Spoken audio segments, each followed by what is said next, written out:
புட்லூர் அங்காளம்மன் ஆலயத்தில் நடக்கும் அதிசயம் தெரியுமா? ஒரு சமயம் சிவனும் பார்வதியும் புட்லூர் வனத்தின் வழியாக நடந்து சென்று கொண்டிருந்தனர்.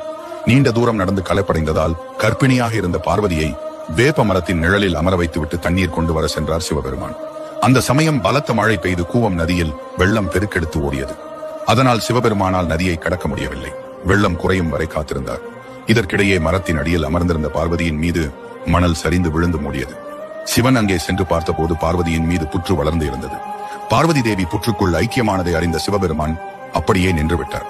இதை பிரதிபலிக்கும் விதமாக சிவபெருமான் சற்று கவலை கொண்ட முகத்துடன் தாண்டவராயன் என்ற பெயரில் இந்த கோவிலில் காட்சியளிக்கிறார். இத்தலத்தில் பார்வதி தேவி நிறைமாத கர்ப்பிணியாக மல்லாந்து படுத்த நிலையில் அம்மனாக காட்சியளிக்கிறார். மேலும் இந்த கோவிலில் பெண்கள் 3 எலுமிச்சம் பழங்களை வாங்கி வந்து அம்மன் மேல் வைத்து முந்தானை ஏந்தி நிற்பார்கள்.